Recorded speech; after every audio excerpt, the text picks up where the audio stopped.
CET results soon gonna be out. The official date is 28th of August, बस शायद आपके result थोड़े पहले भी आ सकते हैं बिकॉज ये टेंटेटिव डेट है. Also the most important thing is cap round registration documentation, because अगर आपका कैप राउंड गलत हुआ या डॉक्यूमेंट सही सबमिट नहीं किया तो आपका इस साल का एडमिशन नहीं होगा इन BMS, BBA, BCA and BBM, क्योंकि अभी तक आपने वेट किया है कुछ और time which is 1 month more. आपके अगले महीने से कॉलेजेस शुरू हो जाएंगे. In this video I tell you each and everything that you need to know कि रिजल्ट्स के बाद क्या करना है. सो मेक श्योर करना that you watch the video till the and.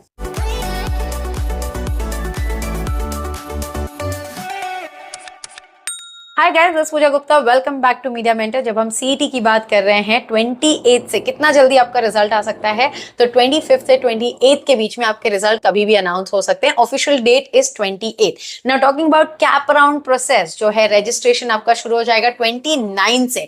अभी भी आपके पास लगभग समझ लीजिए 7 से 10 दिन है. अगर कोई डॉक्यूमेंट आपके पास नहीं है, मेक श्योर करना वो आप अरेंज कर लो. Now talking about the first question which is domicile and income certificate, क्या वो सभी के लिए इंपॉर्टेंट है? गाइज, वो सभी के लिए इंपॉर्टेंट नहीं है. अगर आप महाराष्ट्र से हो और आप कोई रिजर्वेशन के लिए अप्लाई कर रहे हो तो ही आपको डॉक्यूमेंट जैसे कि डोमिसाइल सर्टिफिकेट लगेगा. अदरवाइज अगर आपके पास डोमिसाइल सर्टिफिकेट नहीं है, it's perfectly all right, it is fine. Now moving on to the important document which is must have. Make sure करना कि ये लिस्ट ऑफ डॉक्यूमेंट आपके पास होना मैंडेटरी है. आपको ये 5 डॉक्यूमेंट चाहिए जो कि सभी बच्चों के लिए मैंडेटरी है. मेक श्योर करना कि ये आप किसी भी हाल में अपने पास रखिए. आप कोई भी कैटेगरी स्टूडेंट हो, आप ओपन कैटेगरी हो, रिजर्व कैटेगरी हो, कास्ट में अप्लाई कर रहे हो, ये 5 डॉक्यूमेंट सभी बच्चों को लगाने हैं, जो कि है आपका HSC एंड SSC मार्कशीट. दूसरा आपका CET का मार्कशीट.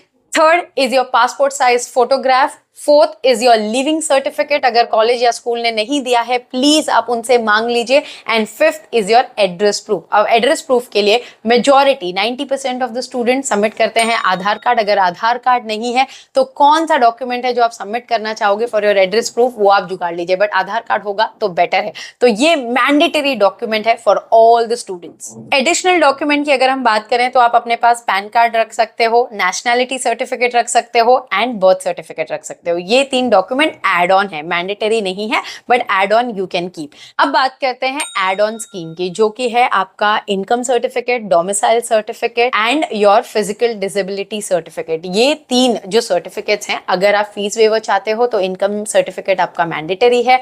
आप कोई भी कैटेगरी ऑफ महाराष्ट्र स्टूडेंट में अप्लाई कर रहे हो तो डोमिसाइल आपको दिखाना जरूरी है. एंड टॉकिंग अबाउट अगर आप PH कैटेगरी में क्लेम कर रहे हो which is physical disability, then आपको वो डॉक्यूमेंट रखना मैंडेटरी है, तभी आपको वो कैटेगरी में कंसिडर किया जाएगा. Now talking about the students who are having a confusion on non-creamier certificate, किनको अप्लाई करना है? अगर आप OBC, SC, NT इस कैटेगरी में अप्लाई कर रहे हो तो यस, आपको non-creamier सर्टिफिकेट रखना जरूरी है, तभी आप कैटेगरी में अप्लाई कर पाओगे. कास्ट सर्टिफिकेट किसे लगता है? अगर आप कोई कास्ट रिजर्वेशन में अप्लाई कर रहे हो तो yes, caste certificate is mandatory, जो कि हम माइनॉरिटी सर्टिफिकेट भी बोलते हैं, जो कॉलेज आपसे पूछ सकता है अगर आप माइनॉरिटी सीट में अप्लाई कर रहे हो तो.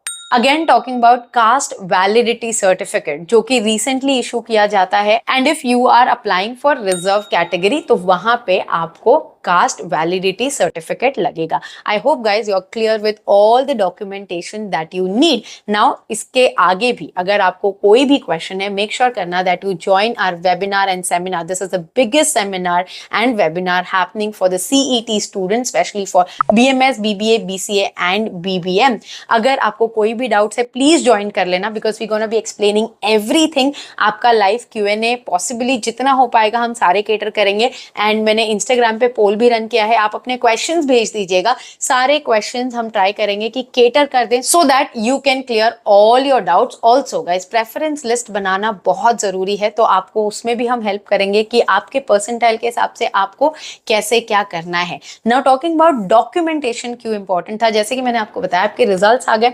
रिजल्ट्स आने के बाद आता है आपका cap registration. And cap registration में सबसे इंपॉर्टेंट है डॉक्यूमेंट्स. अगर डॉक्यूमेंट्स रिजेक्ट हो गए और आपने अपना कैप प्रोसेस गलत किया तो भले ही आपके हाईएस्ट परसेंटाइल हो, आपको एडमिशन नहीं मिलेगा। आप खुद से स्टेप बाय स्टेप प्रोसेस देख के हम सारी चीजें अपलोड कर देंगे, आप फॉलो करके कर सकते हो। Also if you need my help, I have an expert team who can do your form filling for you, so you can get in touch with us on this WhatsApp number. My team will get back to you with all the details in terms of the complete CAP registration process. वो आपके behalf पे आपके लिए कर देंगे. So your life will be sorted और आपको headache लेने की कोई जरूरत नहीं है। जब तक आपका first allotment college नहीं आ जाता है, the team will be there with you. और जैसे कि आप जानते हो, अगर first, second, third CAP में आपको college नहीं मिलता है तो वो बच्चे जाते हैं काउंसलिंग राउंड में, तो वहां पे भी आप सेफ हो। तो हर बच्चे को एडमिशन और कॉलेज मिल जाएगा। You please don't worry about that, because कुछ बच्चे ऐसे भी हैं जिन्होंने हमें क्वेश्चन भेजा है, मैम मेरा 15 परसेंटाइल आया, 35 परसेंटाइल आया, क्या मुझे एडमिशन मिलेगा? अगर आपने सीईटी दी आपको एडमिशन जरूर मिलेगा, बट हो सकता है अच्छे कॉलेज में ना मिले और आपके डिजायर्ड कॉलेज में और एरिया में ना मिले, आपको रिमोट कॉलेजेस मिलेंगे, बट कॉलेजेस मिलेंगे, उसकी कोई टेंशन नहीं है। And yes, list of the colleges CET बहुत ही जल्द खुद की तरफ से शेयर करने वाली है और हम अपनी जो टॉप 10 की लिस्ट है वो भी आपसे बहुत जल्द शेयर कर देंगे। उसके लिए मेक श्योर करना that you stay tuned to the channel and subscribe नहीं किया है तो प्लीज कर लीजिए। I hope guys the video was informative. Thanks for watching and stay tuned for a lot of such informative videos on Media Mentor. And yes, don't forget to like, share and subscribe.